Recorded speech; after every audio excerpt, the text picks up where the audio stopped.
Muy bien, pues simplemente añadir que a todo lo que ha dicho, que ha sido mucho más interesante y más fresco que lo que yo tenía preparado, pero bueno, entre tus áreas de interés resalta, creo, la sociolingüística, la semiótica social y el análisis de discursos, la ideología y la política lingüística y la comunicación visual, el paisaje lingüístico. Pero el paisaje lingüístico visto desde los ojos de un investigador sueco y de un lingüista, ¿no?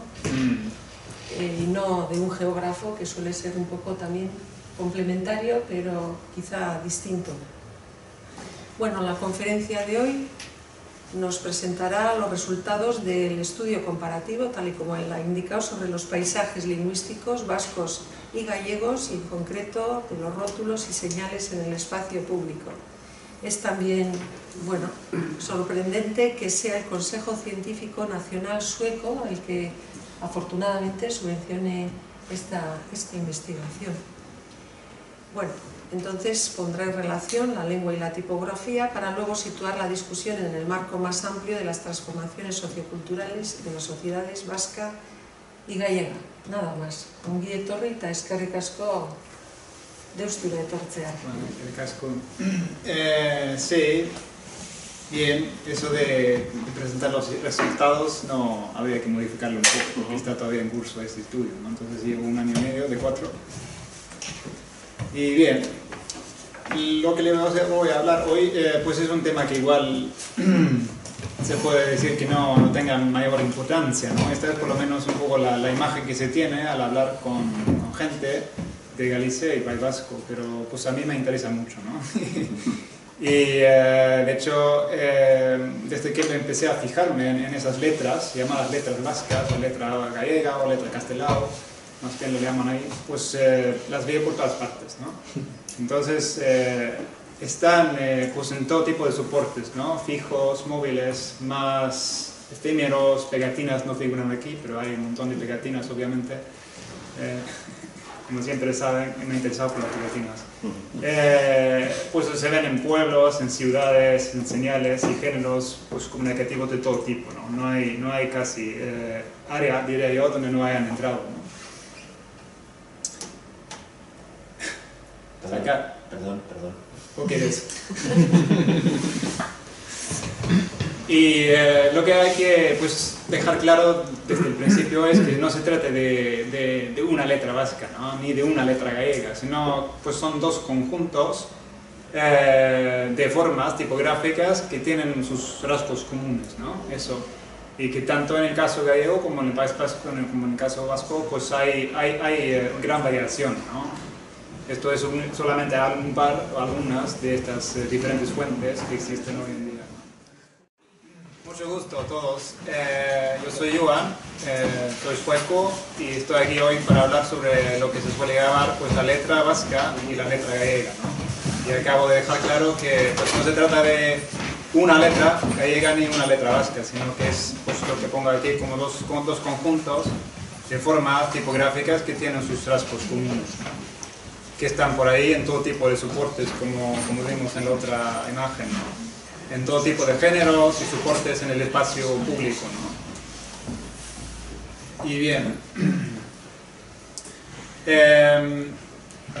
esta tipografía, pues yo la llamo vernácula, ¿no? La tipografía vernácula en País Vasco y Galicia, pues la llamo vernácula, y con eso quiero decir que son locales, ¿no? Pero no en el sentido de que se limiten a un lugar en concreto, ¿no?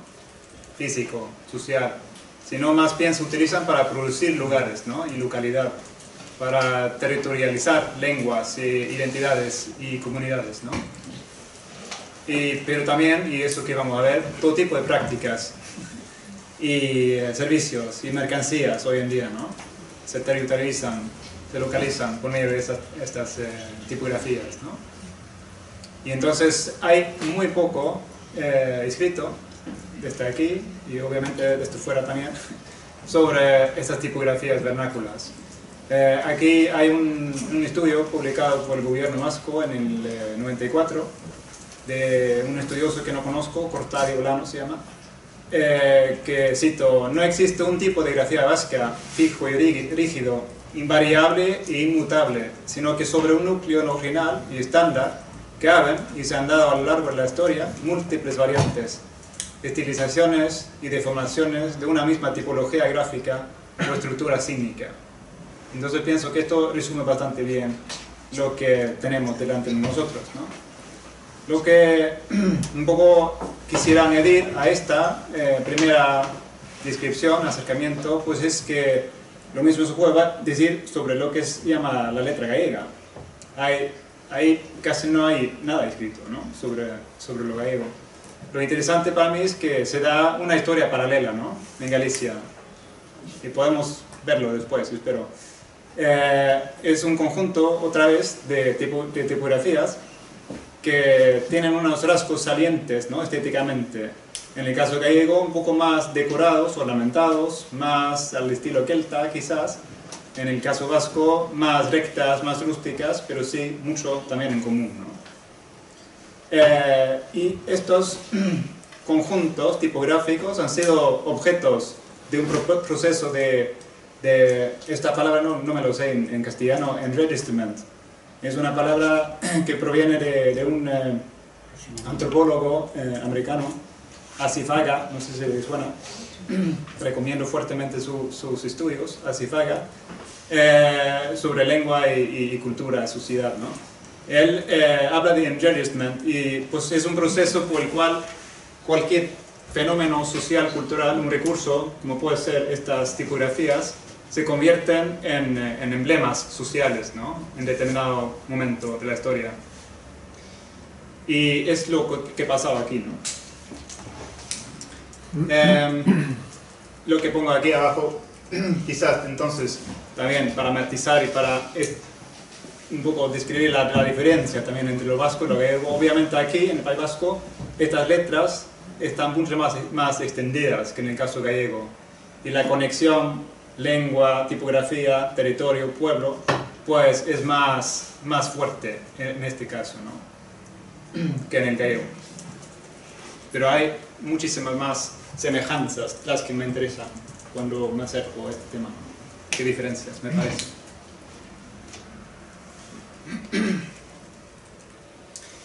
Bien, y lo que falta todavía y lo que quisiera ver hecha por gente de aquí, pues sería lo más práctico, ¿no? Porque yo lo que puedo aportar es muy poco, ¿no? Yendo de vez en cuando, etcétera, ¿no? Pero por un equipo serio de lingüistas, historiadores, juntos, hacer una descripción seria un poco de lo que es la configuración histórica de estos paisajes tipográficos, ¿no? Gallego y vasco.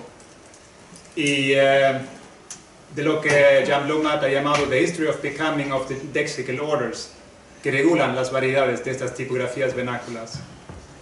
Y una descripción de este tipo debería, según mi opinión, pues describir las diferentes relocalizaciones que hacen, por las que pasan estas tipografías a través no solamente del tiempo, sino también por géneros comunicativos, por medios tecnológicos, como puede ser pues, de pasar de ser una inscripción en la piedra al tallado de madera, a pasarse a ser una cosa dibujada por la mano en un papel, a pasar a ser una tipografía análoga, a pasar a ser una tipografía digital, ¿no? Cada uno de esos pasos obviamente provoca muchos cambios, ¿no?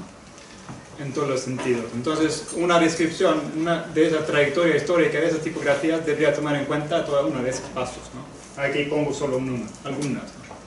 También obviamente pasan de una lengua a otra, ¿no? Pasan de los dialectos a los estándares regionales, gallego-vasco, pasan del gallego y vasco al castellano, al francés, a las lenguas mayoritarias en su alrededor. Incluso hay ejemplos donde figura en inglés, ¿no?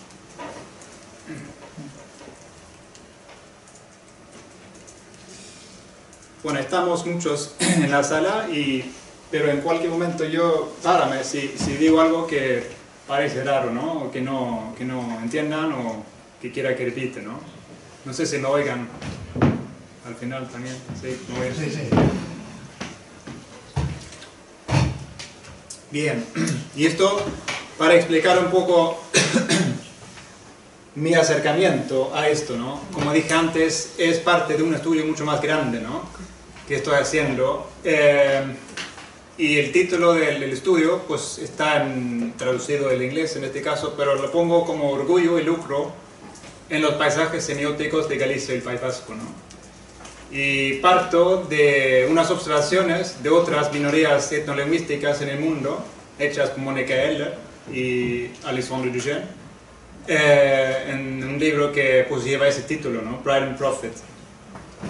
Y observan que cada vez más se presenta o se da una interacción discursiva en estos casos de minorías etnolingüísticas hoy en día, entre por una parte un discurso nacionalista tradicional orientada a fronteras, a derechos, a autenticidad, a otro discurso que va o se centra alrededor del tropo del lucro, ¿no? Como ponen ellos. Es eso, ¿no? Lucro en castellano, profit. Y pues estos dos discursos obviamente no es que sustituya un discurso al otro, sino que interactúan el uno con el otro, ¿no? Y el interés que tengo es ver cómo resulta, qué implica para las formas y significados culturales en estos dos casos, ¿no? En el gallego y en el vasco. Pues las lenguas y las culturas de esas minorías pues no solamente están vistas ya como marcadores de identidad etnolingüística, sino también obviamente son recursos, ¿no? Y habilidades que pueden ser económicamente interesantes, ¿no? Pueden funcionar como mercancías en sí mismas, pero también obviamente como son recursos comunicativos sirven para mediar, en todo caso, para mediar los significados que manejamos, ¿no? Y entonces la pregunta central es cómo afecta a la noción de diferencialidad cultural, ¿no? Y ahora estoy en una fase de entrevistas, estoy entrevistándome con representantes de las instituciones, con propietarios de tiendas, negocios pequeños, bares, gente en la calle que pasea, es decir, tanto productores como consumidores de lo que son las señales, ¿no? De la calle, rótulos, señales, todo tipo de inscripciones. Pregunto por su idea de diferencialidad cultural, ¿no? Gallega, vasca, y cómo se plasma gráficamente, lingüísticamente, visualmente en señales. Y es una parte. La otra parte es que yo también, obviamente, me paseo mucho por aquí y saco fotos. Entonces, una base del estudio es visual, ¿no? Como siempre, cuando yo me muevo, ¿no? Así he trabajado siempre. Parto de mis observaciones propias, ¿no? Entonces, en ese sentido es una especie de acercamiento etnográfico, ¿no? Al paisaje, ¿no? Pero también me interesa lo que puede ser la regulación. No solamente porque no hay, excepto por la lengua, no hay regulación casi de lo que puede ser un recurso cultural aquí. Se regula mucho la lengua, pero la tipografía obviamente no se regula, ¿no? A no ser que figure en un manual de una identidad corporativa, de un gobierno, o un municipio, o una empresa, ¿no? ¿No es cierto?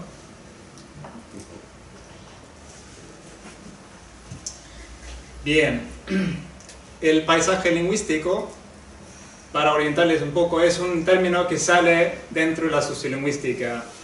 Lleva salió en el 97, la primera vez. O sea que cuentan ustedes, lleva unos años. Se trata de definirlo de muchas maneras diferentes, pero como yo la veo, pues un primer acercamiento a lo que puede ser el paisaje lingüístico es que es una construcción simbólica del espacio público, ¿no? Por medio, y eso era el centro del interés de los primeros estudios, por medio del lenguaje escrito en señales, ¿no? Y el espacio público suele verse en estos casos como una arena para negociación y lucha, ¿no? Lo cual hace que el paisaje lingüístico siempre sirve como una herramienta para crear identidad, obviamente, de diferentes colectivos, ¿no? Lo cual es una cosa importante a tomar en cuenta, obviamente, cuando se acerca al paisaje lingüístico vasco y gallego, ¿no? Sin embargo, a mi interés no está tanto en la lengua escrita sola, sino es más amplio, ¿no? Entonces, el término propuesto para Adam Jaworski y Crispin Turlov en 2010, paisaje semiótico, me parece mucho más adecuado para un acercamiento del tipo que estoy haciendo, ¿no? Entonces, ellos definieron esto como cualquier espacio público con inscripciones visibles hechas por una intervención humana deliberada, ¿no? Y hablan de la interacción de lenguas, de imágenes y espacios, ¿no? Luego, junto con Adam, este año, se publicó un trabajo que hicimos sobre, pues, todavía más pues, enfocado en las tipografías. Entonces, denominamos estos como paisajes tipográficos, ¿no? Y está publicado, si les interesa, en una revista que se llama Social Semiotics. Bien, también la ideología, ¿no? Está también en el título, ¿no? Yo pienso que es muy interesante tratar de acercarse a lo que está detrás de la elección de una letra de este tipo. Y pues son ideologías, ¿no? Son marcos culturales ideológicos que están ahí y operando, ¿no? Como que dirigen cualquier comportamiento, ¿no?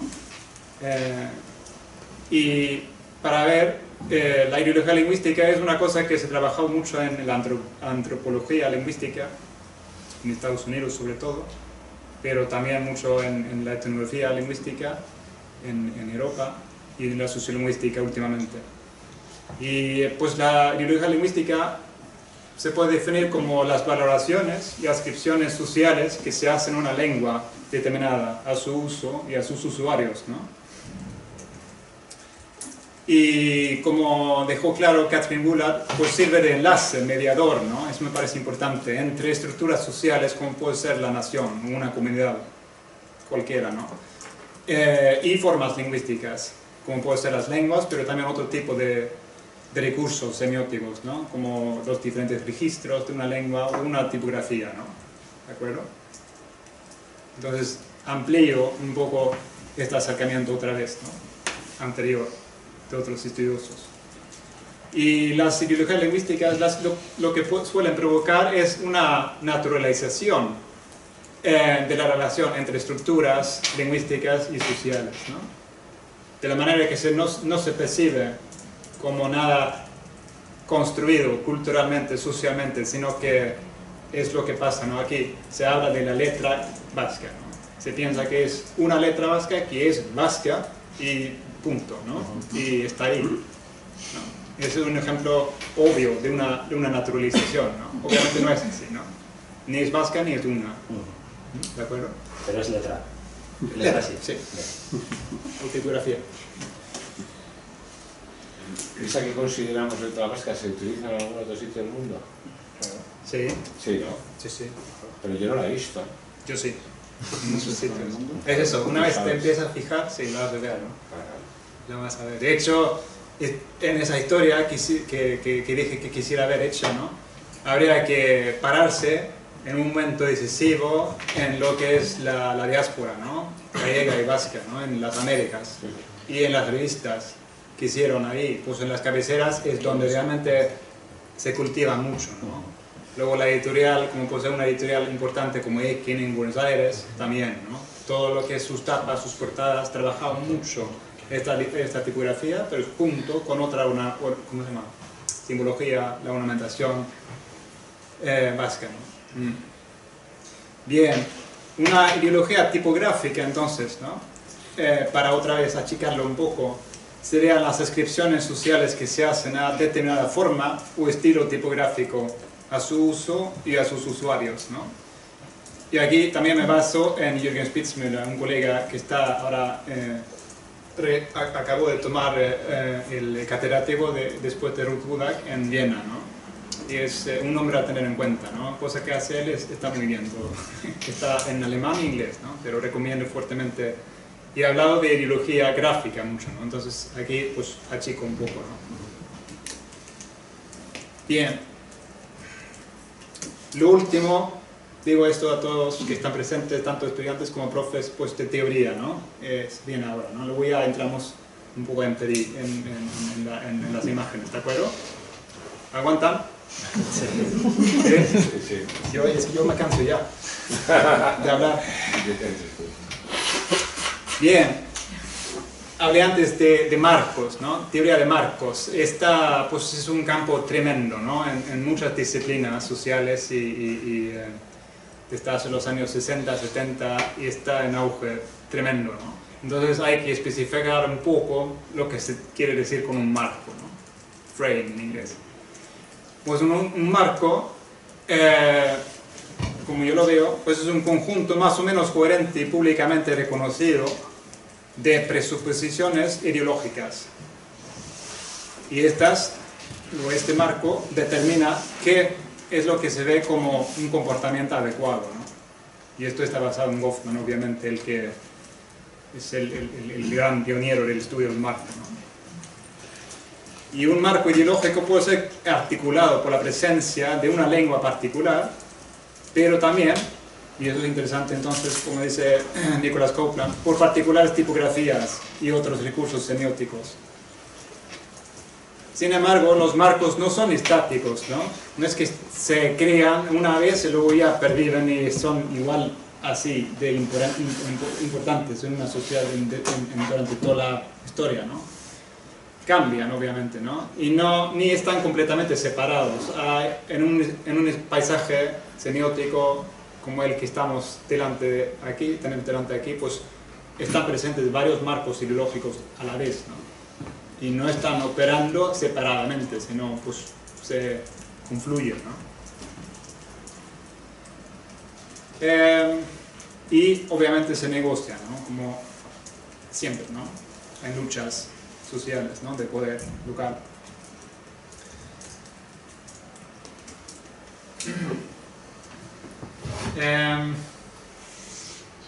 Bien, quizás lo último que quiero decir es que en estos tres, porque propongo, y esto está basado en un artículo que también se publicó en esa revista Social Semiotics en marzo,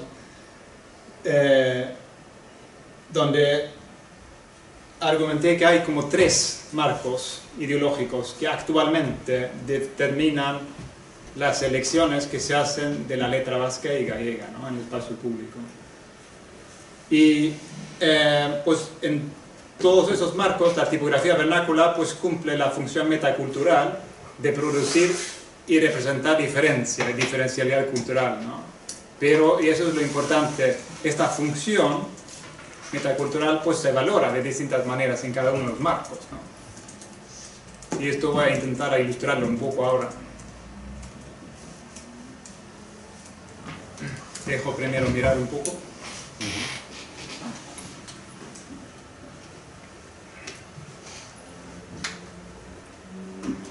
¿Habrán visto alguna de estas por lo menos antes? El cochecito.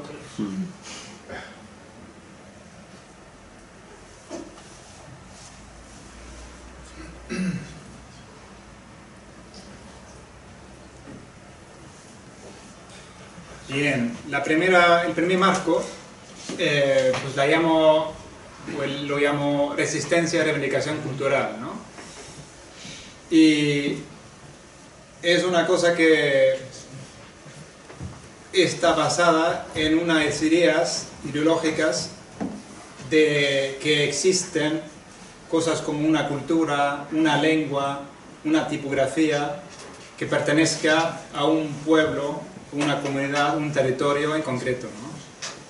Y que estas manifestaciones, como se ven entonces, de esta cultura, esa identidad, esa comunidad, esas manifestaciones son auténticas manifestaciones de estas comunidades, ¿no? O sea, hay un enlace directo, ¿no? Entre una y otra. Entonces la tipografía en este caso es conceptualizado como un sistema, como pongo aquí, homogéneo y acotado, ¿no?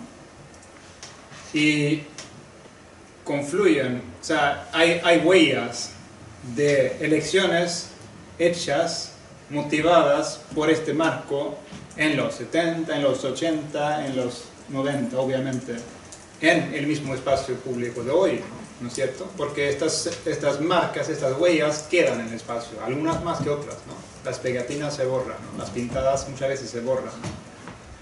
Pero logotipos, placas de calle que vimos antes, ¿no? Perduran mucho más, ¿no? Pero estas obviamente también se cambian. Tienen su tiempo de ciclo de vida, exacto, se dice, ¿no? Sí, luego se cambian. Entonces lo interesante para mí siempre es ver también esos cambios, ¿no? Intento cuando voy a los ayuntamientos, oye, y me acerco al alcalde o a una persona parecida, y estas placas de calle que tienen, y no me entienden, no es normal, la reacción es que no, ¿cómo que? ¿Y qué? ¿Qué quieres? ¿Por qué? No, pero si no te has fijado, pues es bilingüe. Sí, bilingüe, obviamente es bilingüe, es muy importante, sí, pero más de lo bilingüe, pues está también, que lo curioso que lo vasco viene con una tipografía, una letra distinta. Ah, sí, pero es de antes, no sé explicarte por qué ni nada, no hay normativa, no, obviamente que no hay normativa, pero sí que cada decisión que se toma por algo, ¿no? Siempre habrá algún motivo, ¿no? Entonces intento ir un poco más allá de ello, ¿no? También me interesa mucho, ¿no? Ver cómo se discute sobre ello, ¿no? Bien, cosas más actuales también, pues como la E gótica, que no sé si han pasado como un guía, alguna de ustedes, pues hay una rotonda, ¿no? Donde el alcalde anterior puso como una tremenda escultura E, justamente basada en esta E de la placa de las Achanza, ¿no? Entonces es la E que figuró en la cabecera en los años 30 de la revista Euskadi, ¿no? Entonces, o sea, un enlace claro con la PNV, ¿no? Y la ideología nacionalista PNV. Y la reivindicación del euskera, del Euskadi, su versión, ¿no? Su versión de este entramado, ¿no?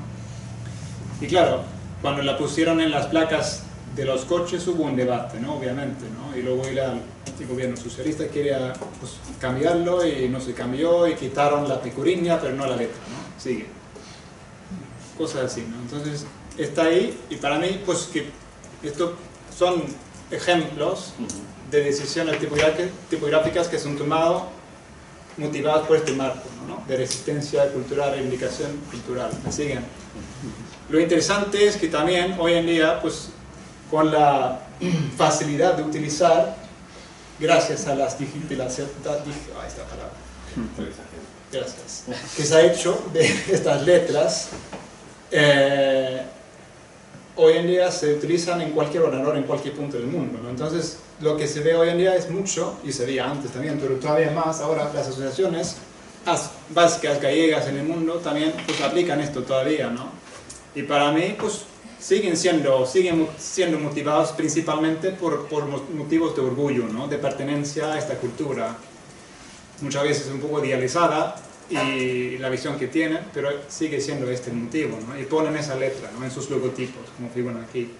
También, cosa un poco más discutible, resbaladizo, es eso, que los nuevos movimientos nacionalsocialistas, tanto en Galicia como en País Vasco, pues se apropian de toda esa iconografía que hay, ¿no? Muy llamativo, y esto pasa en todos los países, ¿no? Pero como ven aquí, con la clara referencia también al nacionalsocialismo de antes de la Alemania, de los 30, etc., ¿no? Entonces, esto también utilizan esto, ¿no? Y recomiendan su uso, ¿no? Pero, obviamente, es otra visión de cultura lo que tienen, pero es una forma de reclamar, de reivindicar una cultura, ¿no? Entonces, también pongo esto en este marco, ¿de acuerdo? Sí. Por ejemplo, ¿y dónde posicionaría la situación de Cataluña? Porque también tienen reivindicaciones, bueno, tienen, o sea, otra identidad lingüística, otra cultura, y no sé... Sí, no sé si entiendo la pregunta, porque ellos nunca... O sea, en su momento también estaban elaborando, lo que he visto es de 1912-11, hay alguna revista en Cataluña que también utilizaba una tipografía parecida a estas. Empezaba comparando los tres casos, ¿no? Pero dejé de lado a Cataluña, pues por muchos motivos, pero una es que no siguió cultivando esta tipografía propia, ¿no? Entonces es una cosa que para ellos no se lo han planteado, ¿no? como relevante para su reivindicación cultural, ¿no? Obviamente tienen muchas otras cosas y muchos otros parecidos, pero... Es que eso es lo que me extrañaba, o sea, si hay esa letra o no, porque al final son, No. bueno, o sea, ideológicamente son situaciones Exactamente. parecidas. Sí, ¿no? Y además se forman, ¿no? En épocas parecidas y con el influyo, la influencia parecida del romanticismo, obviamente, estaba en auge todo esto, ¿no? A fines de los 1900 y el cambio del siglo, ¿no? Se veía en muchos lugares, ¿no? De Europa, uso de letras ornamentadas, la gótica, etc., ¿no? Ya saben que la Alemania de Hitler pues, también impusieron esa letra gótica, ¿no? Pero que la abandonaron en plena guerra, en el 41, abandonaron la guerra gótica, la tipografía de la letra gótica, pues se dieron cuenta de que no era práctico, ¿no? Porque no se leía, ¿no? En Francia, en los otros países que habían invadido. Entonces abandonaron eso y pusieron la etiqueta judía, ¿no? Como todo. Entonces esta letra pasó a ser judía. Curioso, ¿no? Es otra historia, ¿eh? Tengo bastante más que decir, así que hay que ir adelante, ¿no? Quisiera entrar un poco después también en las entrevistas, ¿no? Que estoy haciendo ahora, ¿no? Para que vean también cómo se habla de esas cosas, ¿de acuerdo? El segundo marco, pues lo he llamado estandarización cultural.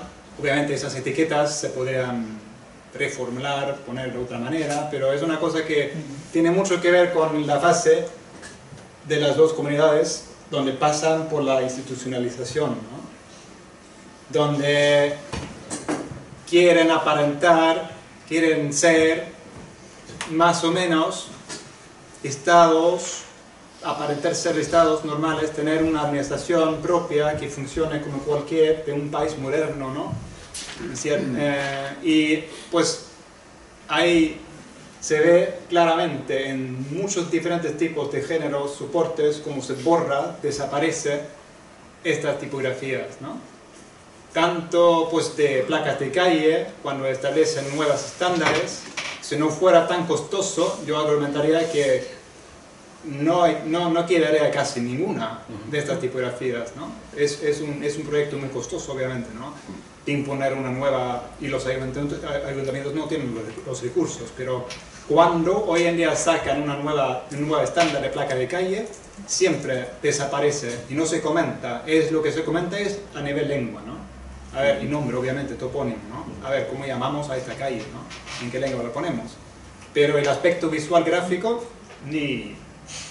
nada. Sí, es invisible casi. Y eso, a mí me parece súper interesante, porque también lo que ven aquí, por ejemplo, pues una cosa como el material, ¿no? Usar pues cerámicas, placas de cerámicas, obviamente también sirven para eso, para marcar localidad, ¿no? Tal como lo hace la lengua y la tipografía, ¿no? Entonces, pero quitan también esto y queda todo como se ve en cualquier punto del mundo, ¿no? Una cosa aburrida, plana, sin ningún tipo distintivo, ¿no? Por miedo o otros, se puede llamar de otra manera, pero un tipo de miedo también de mostrar lo suyo, ¿no?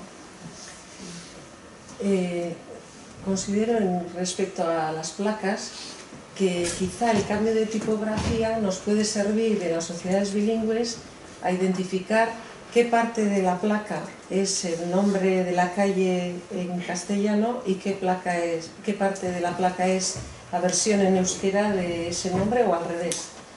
Y yo creo que eso no se utiliza. Aquí se utiliza mucho la barra para separar los dos, pero no el tipo de letra. Y creo que podría ser una... Bueno, se ha hecho, ¿no? Depende mucho, hay mucha variación también, ¿no? De estándares presentes. Pero también, o sea, no solamente es cuestión de las placas de calle, es decir, nivel municipal, también, pues, como los partidos políticos, ya no puse aquí, pero el PNV, pues, abandonaron ya conocen, ¿no? Su anterior logotipo o emblema, ¿no? Y con la letra, ¿no? Obviamente, y se quedaron con la Icuriña y bien, ¿no? Y fueron a lo Pepsi, ¿no? Un poco lo hoy, ¿no? Y curioso también, bien, cosa aparte. Y luego ya sindicatos, bancos locales, pues todos abandonaron esto, ¿no? Las instituciones, ¿no? Queda muy poco a este nivel, ¿no? Y eso yo no puedo explicarlo de otra manera, pues corresponde a un tipo de estandarización cultural que persiguen, ¿no? Luego, para motivar, para explicar que siguen ahí y que se usan mucho de nuevo y que se ponen nuevos carteles de todo tipo con esas letras, pues es la mercantilización, ¿no? Commodification total, ¿no? Que vimos en todos los sectores de la vida hoy en día, ¿no? Aquí sería muy raro que no se diera aquí también. Entonces, el tercer marco, pues el último, mercantilización cultural, ¿no? Y aquí, en cualquier tipo de soportes y géneros, como dije, pues entra de nuevo, ¿no? Desde el mayor, ¿cómo se dice? El nivel institucional de gobierno, nivel gobierno, pues el gobierno vasco puso una letra nueva que crearon en el 99, con un estudio, creo, de Donosti, de un diseñador, Enrique Lucas, que hizo que llamaron además en inglés New Basque, el nombre, que dice todo casi, o sea, que quieren, ¿no? Pero se basaron para ese New Basque de las letras antiguas, ¿no? Y hicieron primero su logotipo y ahora hace pocos años, sabrás tú, ¿no? Entonces lanzaron esa marca País, ¿no? Para el turismo, para proyectar al País Vasco en el extranjero, ¿no? Y lo que llevan en todos los stands, las ferias turísticas del mundo. Entonces aparece Euskadi, primero el nombre, ¿no? Importante, Basque Country, ¿no? En inglés. Pues con una tipografía, pues esa, New Basque, ¿no? La misma. Es curioso que Eudalbiltza para su nueva señalización haya optado por otro, el Arotis, ¿no? Que podemos comentar después. Bien, y luego ya la gastronomía, ¿no? Territorio de excelencia para vender cultura hoy en día en todo el mundo, ¿no? No es caso único de los vascos ni de los gallegos, ¿no? Los suecos también nos vendemos a través de la gastronomía actualmente, ¿no? He escrito sobre ello también, ¿no? O sea, no es únicamente, no tenemos una tipografía, no tenemos ese recurso a mano, ¿no? De utilizar la tipografía, pero sí que los productos autóctonos y la forma de hacer, de cultivar, que son todo esto tan específico y tan particular, y bueno, es el mismo discurso del mismo, ¿no? Bien, y eso obviamente lo interesante desde un punto de vista lo mío, pues la tipografía vernácula aquí, como pongo aquí abajo, pues se ve entonces como parte de un patrimonio cultural que puede ser explotada, ¿no? Para beneficios económicos, obviamente, y políticos, ¿no? Los políticos también se lanzan, ¿no? Sin ningún tipo de... Bueno, sin ningún tipo, pero bueno, yo soy... Vamos, la tipografía aquí es conceptualizada como un conjunto dinámico ya, ¿no? Y móvil de recursos, ¿no? Semióticos. Y ahora ya acabo de venir de Pamplona esta mañana. He estado 2 días por Pamplona y me he paseado ahí, y para poner, ¿no? Como ejemplo de cómo coexisten, ¿no? Conjuntamente en el mismo periodo de tiempo estos tres marcos, ¿no? Entonces tenemos un estándar de placa de calle bilingüe, ¿no? Esa que dijiste, ¿no? Nerea, ¿no? Que pues castellano, euskera, la barra, DVD, para por si acaso, ¿no? Nunca se sabe, ¿no? A ver. Y para remarcar, ¿no? Pues la tipografía, ¿no? La letra vasca abajo, ¿no? Para el euskera, ¿no? Lo que sí que también hay casos donde ponen, obviamente, al euskera primero, es quizás lo normal, diría yo. Esto está en la barra, como saben, ahí un poco más cuidadosos. Y bueno, la calle, la placa, un estándar, un ejemplo, el estándar monolingüe castellano que estaba antes, ¿no? Que pervive, ¿no? Está ahí, ¿no? Luego ya lo nuevo que saca, y esto obviamente en marco de reivindicación cultural, ¿no? Resistencia aquí, ¿no? Aquí la nueva, más estilizada, quitan todos los recursos así de tipografía, pues siguen con las cadenas obviamente, ¿no? Lo navarro, pero y ponen bilingüismo, no sé, lo que optan por bilingüe, no se dice, neologismo, calle calea, ¿no? Cosa que me parece súper curioso y que se ve como obligatorio poner eso aquí, pero bueno, estandarización cultural, ¿no? Y luego ya una mujer simpática con la que hablé un rato, pues arriba de su tienda, ¿no? de zapatos, pues pon calzados Astrid, ¿no? No usa la palabra euskera, ¿no? Zapatos, sino calzado, ¿no? Calzado Astrid, ¿no? Calle Mayor, y recupera la placa, ¿no? Como para su rótulo, ¿no? Y lo curioso es que aquí hay optado por la letra, ¿no? Básica, en castellano, ¿no? Pues más llamativo, más bonito, como dijo ella, pues me gusta y sí, también vende, ¿no? Y bien, bueno, otros distintivos, ¿no? Aquí no se ve bien, pero está la sombra del toro, ¿no? Que aquí, sí, y la del encierro, ¿no? Y estos zapatillos y tal, ¿no? Distintivos, marcadores locales, otra vez, ¿no?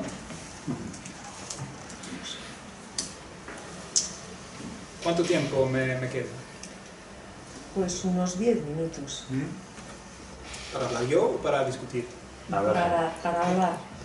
Yo. Sí. De acuerdo, perfecto. Entonces, más allá de las imágenes, ¿no? Un poco, como dije ya, eso no... Estoy haciendo entrevistas, ¿no? Paralelamente, pero claro, esto es un trabajo pues muy costoso, siendo sueco, teniendo familia, hijos pequeños. Cada vez que voy, bajo una semana, trato de concertar entrevistas, se cambian de sitio, cambian de idea, es difícil, ¿no? Pero bien.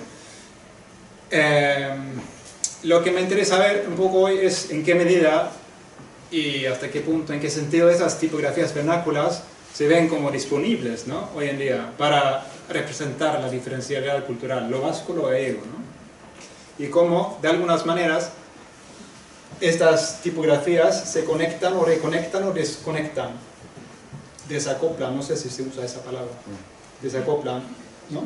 La una de la otra, ¿no? Primero, y hay una pauta, ¿no? Entonces, desacoplando la lengua y tipografía, pues hay entre los diseñadores vascos con los que estaba hablando, ¿no? Un rechazo completo, ¿no? Casi, de esas letras, ¿no? Y no se considera ser auténtico ese uso, ¿no? A no ser que sea euskaldun, ¿no? Entonces quizás sí, ¿no? Ellos no, como son, y a eso voy después, hay una estratificación, ¿no? Total aquí. Entre la élite esto se rechaza, entre el pueblo, pues sí, bien, ala, poner, ¿no? Hay mucho gusto, ¿no? Incluso hablé con una mujer en Leitza, en la calle, y le costaba creer que no escribimos así en Suecia. Sí, así es. No sé si va a jugar en Pamplona alguna vez, pero bueno, es así, ¿no? Bien, los informantes gallegos, pues eso que los vascos sí, ¿no? Pero lo ponen, claro, tienen su problema, ¿no? Con la lengua, entonces ponen esto para compensar, ¿no? Nosotros no, aquí no es cuestión de compensar, pues hay un rechazo por parte de los diseñadores también, pero no entra esa discusión de la compensación, ¿no? ¿De acuerdo? Tienen sus otros problemas, ¿no? De identidad negativa o dual, o los investigadores han puesto muchas etiquetas de esos problemas, ¿no? De auto-odio, etc., ¿no? Ya saben todo eso. Bien, sostienen todos que la tipografía vernácula no es apta para las necesidades de hoy, ¿no? Me pongo una cita ahí arriba, solo para ver un poco cómo hablan de ello, ¿no? Todo tipo de grupo de gaitas, de baile, toda asociación que tenga que ver con cultura gallega, todo lleva ese tipo de letra, todo. Si hiciéramos eso, seguiríamos haciendo más de lo mismo que se hacía hace 20 años, ¿no? Utilizando el mismo tipo de letra para todo lo que quisiera tener que ver con lo gallego, ¿no? Nosotros no, queremos ir más allá, ¿no? Queremos buscar diseños, o sea, darle otra vuelta, eso ya sería más de lo mismo, ¿no? Es un poco la forma racional, ¿no? Y todos estos descalifican estos nuevos intentos de crear nuevas, como puede ser la New Basque, como puede ser el alfabeto Bilbao, ¿no? Que está aquí, ¿no? Y otros, ¿no? ¿Cómo es que se llama? Galicia, Castelló, ¿no? No Castelló, ¿no? De Carlos Núñez, una tipografía que se sacó hace pocos años en Galicia, ¿no? Basada en las inscripciones de los portales de las iglesias, etc., ¿no? Bien, aquí pues la lengua y la tipografía sigue siendo vistos como sistemas, ¿no? Fijos, acutados, ¿no? Y luego ya hay un movimiento de reacoplación de lengua y tipografía, ¿no? Las tipografías vernáculas están ganando un nuevo prestigio, pongo, ¿no? Dentro de las instituciones públicas, ya lo hemos visto, ¿no? Euskadi Basque Country, hay una marca turística en Galicia, pues Galicia Calidade. También pues los diseñadores descalifican por completo esto que ponen como si fuera una tipografía gallega, pero sí tiene sus ornamentaciones y reclaman que sea así, ¿no? La nueva no sé cómo ponerlo, invento bancario, Abanca, ¿no? Cuando presentaron su nueva marca el año pasado, pues también se referían a eso, ¿no? Entonces un poco querían aparentar que tuviera algo que tener con esa letra, con esa herencia tipográfica gallega, ¿no? Entonces esta tiene prestigio de nuevo, ¿no? En estos casos, ¿no? Es mi argumento un poco. Y como dije, también sigue siendo muy popular en negocios pequeños, ¿no? De todo tipo, de bares, restaurantes, negocios de calzado, por ejemplo, ¿no? Entonces lo que se hace aquí es apropiar el tropo ese del orgullo para beneficios simbólicos y económicos, ¿no? Y hay una comercialización total de la autenticidad, ¿no? Y a mi modo de verlo, entonces, tanto las lenguas como las tipografías salen aquí más bien, o están surgiendo aquí como recursos semióticos, ¿no? Que cualquiera pueda utilizar para cualquier tipo de motivo, fines, intereses, ¿no?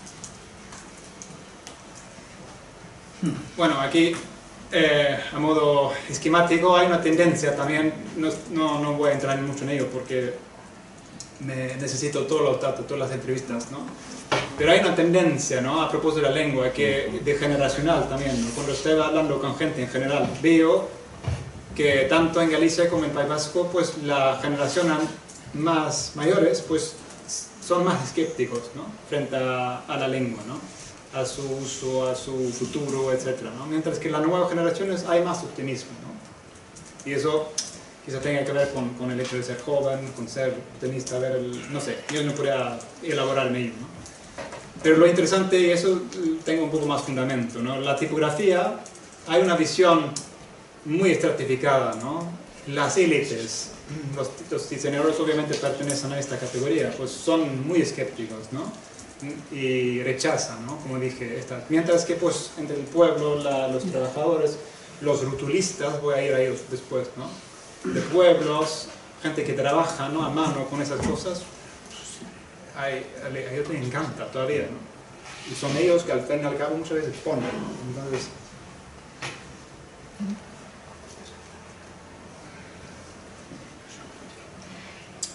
sí, desafíos y posibilidades. Pues yo lo veo como un desafío, ¿no? Que estos informantes, sobre todo los mayores, ¿no? Sigan considerando la lengua como un código acotado, ¿no? Que hay que vigilar, que hay que administrar, regular, y que pues siguen considerando estos códigos, esos sistemas, como lo ven ellos, como suyos, ¿no? Es nuestra lengua. Aquí todo lo que tenga que ver con autenticidad, legitimidad, el acceso al capital simbólico, económico para volver a ello, pues están condicionados por esta matriz, ¿no? De pensar que es suyo y que tiene que ser vigilado, controlado, administrado, ¿no? Mientras que los más jóvenes, pues expresan, como digo, un movimiento hacia una disociación de diferentes recursos semióticos, pero al mismo tiempo hay un nuevo orgullo saliendo de las conversaciones que tengo con ellos a propósito de su identidad, ¿no? Sobre todo los gallegos, ¿no? Los jóvenes gallegos, ¿no? Ya no hay mucha huella de ese famoso auto-odio, ¿no? ¿no? Del estigma, ¿no? Del gallego. O sea, es una cosa muy positiva que se ve ahí, ¿no? Y que lo veo como una base, pues, para algo, ¿no? Y bien, ¿quién decide, no?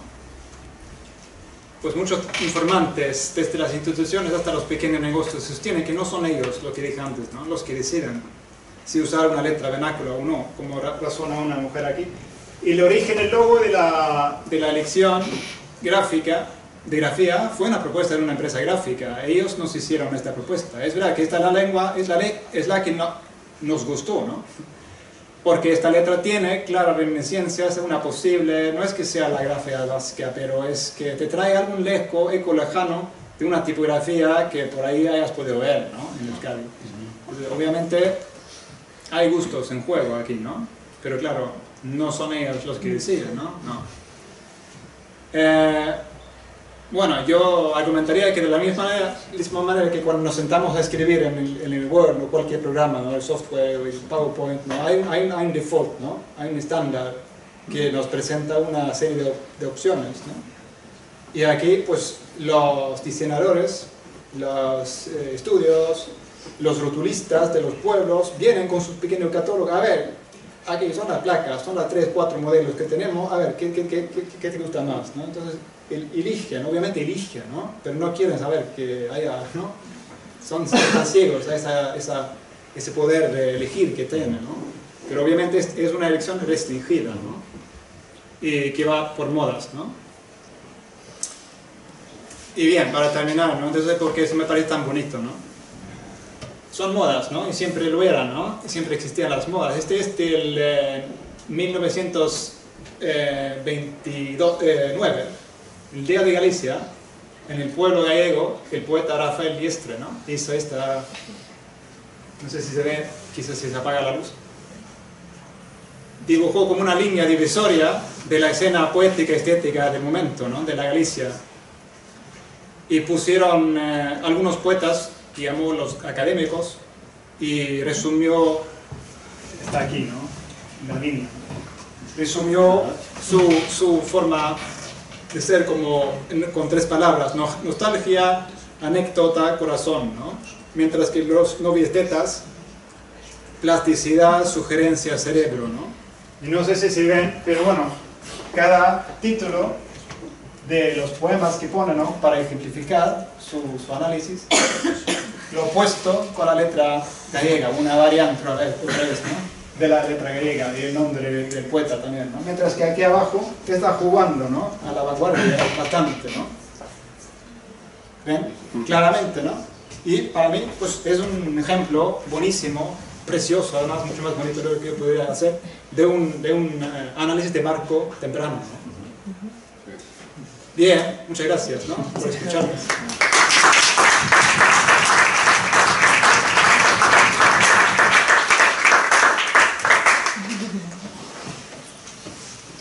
Bueno, pues agradecerte de verdad, ¿eh? Ya.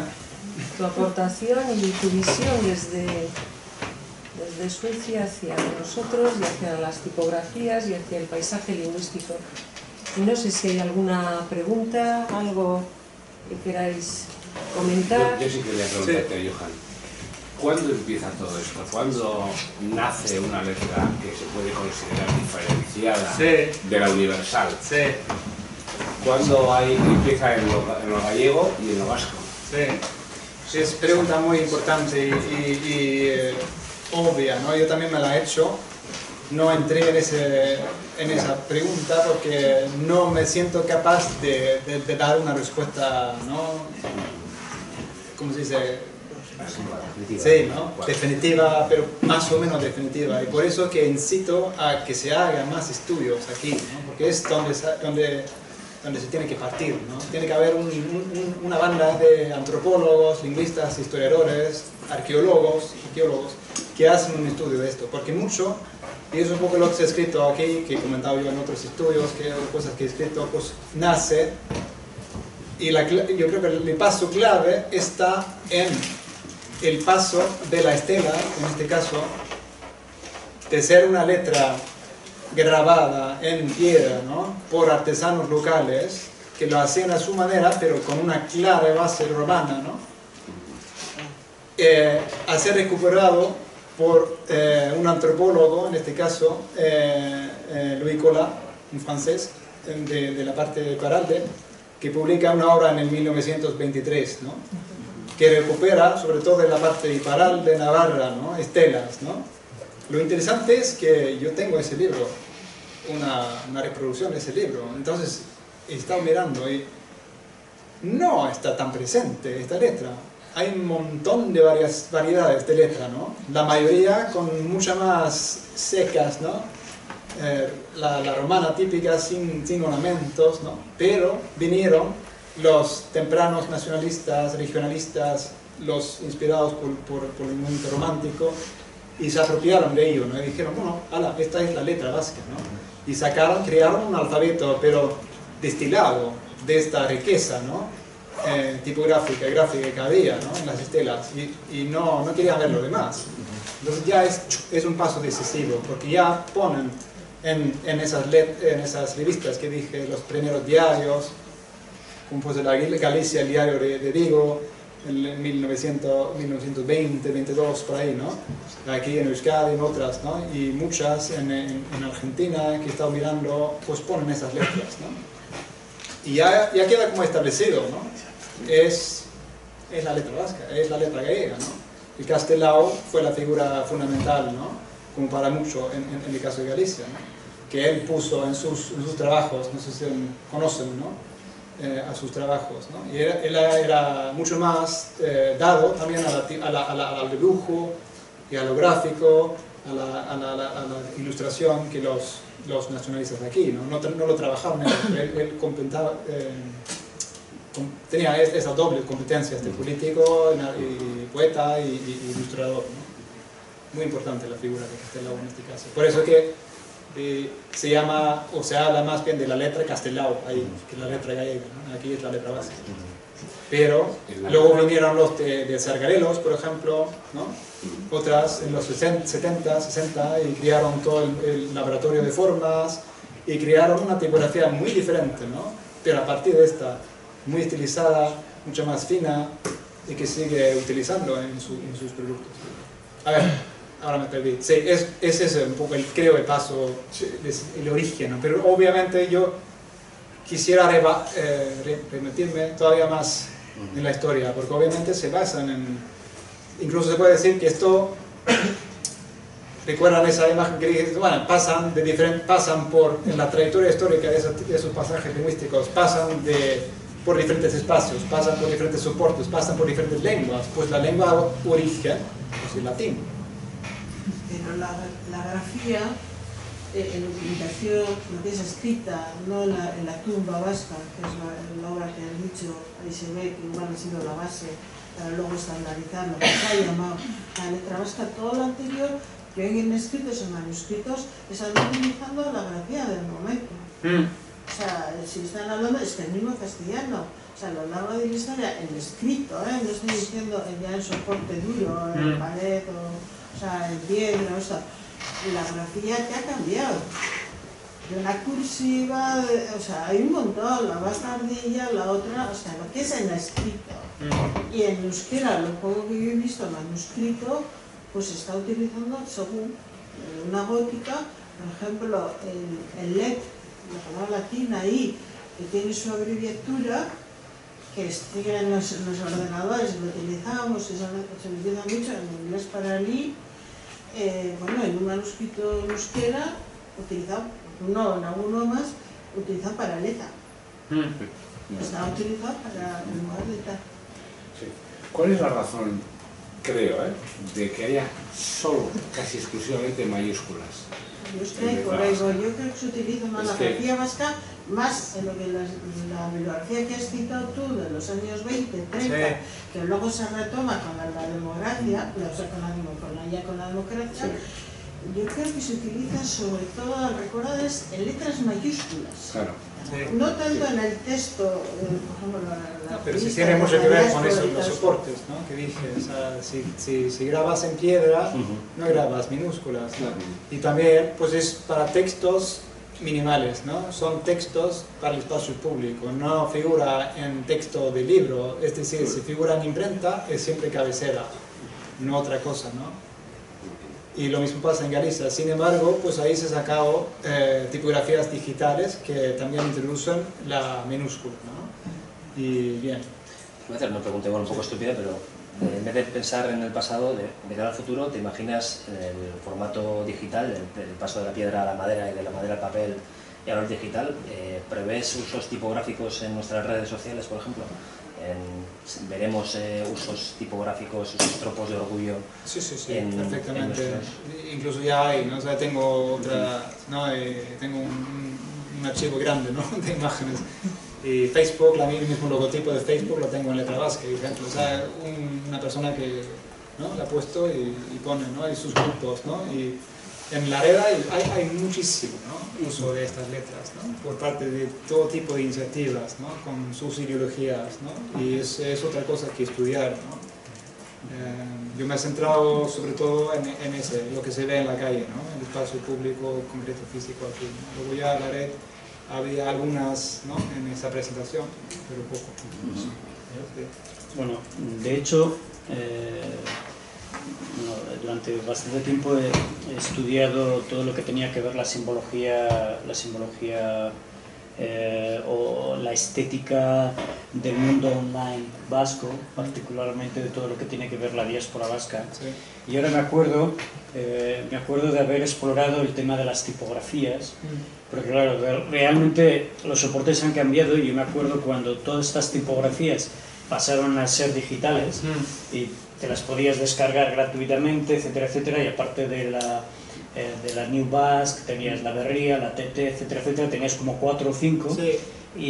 y estudié realmente su uso, que tenía que ver mucho con lo que has comentado tú de los paisajes semióticos, que a mí me hubiera gustado haber conocido la obra de estas dos personas para poder utilizar como una especie de marco interpretativo de mi análisis sobre esto, pero realmente sí que existe todo lo que has estado hablando en cuanto a la búsqueda de una autenticidad, de una legitimidad que aporta esta grafía, ya sea vasca, sea gótica, etcétera, etcétera, que es muy interesante la apropiación de unos determinados.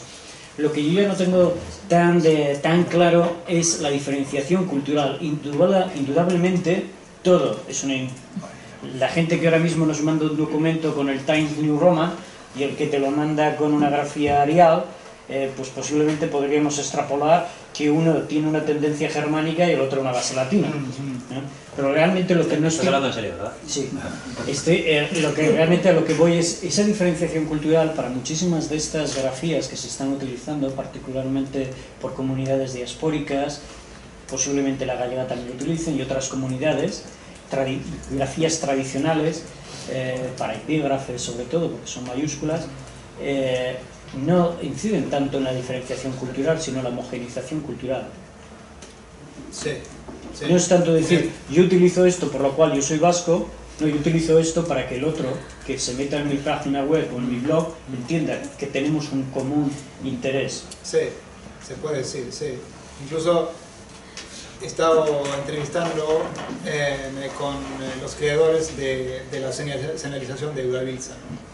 Entonces, no sé si se han fijado en esas señales, no hay tantas todavía, pero bueno, la idea es que se pongan poco a poco. Y ahí optan por la rotis, pero una semiserifa, ¿no? Entonces es muy curioso que es un intento de crear una puente, ¿no?, de unir, ¿no?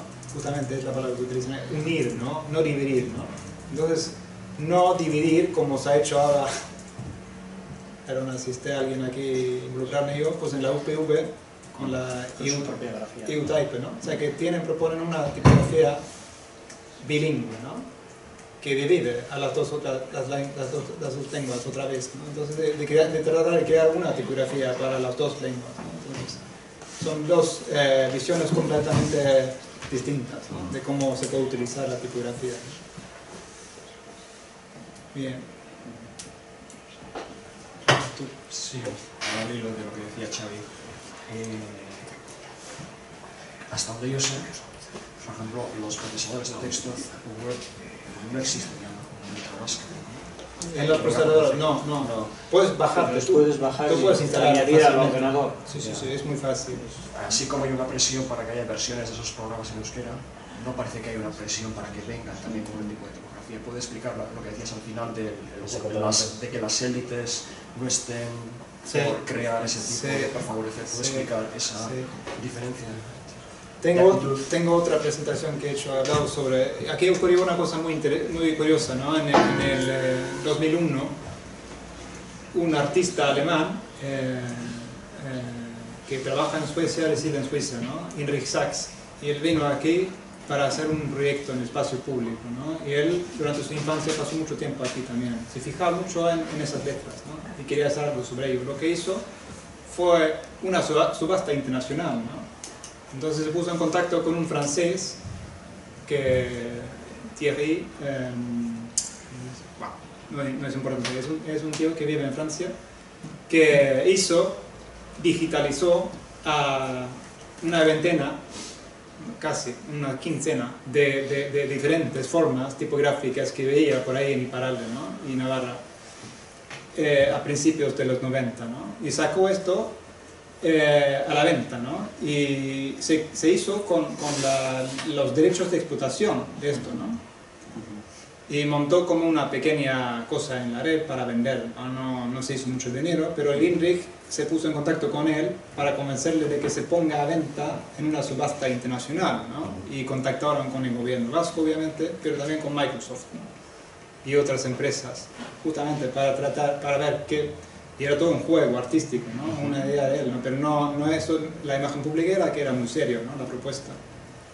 Y coincidió la campaña de la subasta pues con 2 atentados de la ETA y se retiraron, ¿no? Todo lo que tuviera que ver con la cultura vasca, pues otra vez se crispó la situación y se retiraron. Entonces, en la misma subasta, que fue por la primavera del 2001, pues no se presentó ninguna, pero hubo como un pequeño debate en los periódicos y sobre ello, y el INRIC Sachs junto con otro de aquí, artista, pues figuraron y querían provocar un poco de discusión y justamente plantearse esto: ¿qué pasa si un bien, vamos, colectivo, cultural, pase a ser, ¿no?, propiedad de una empresa, ¿no?, y mundial, ¿no?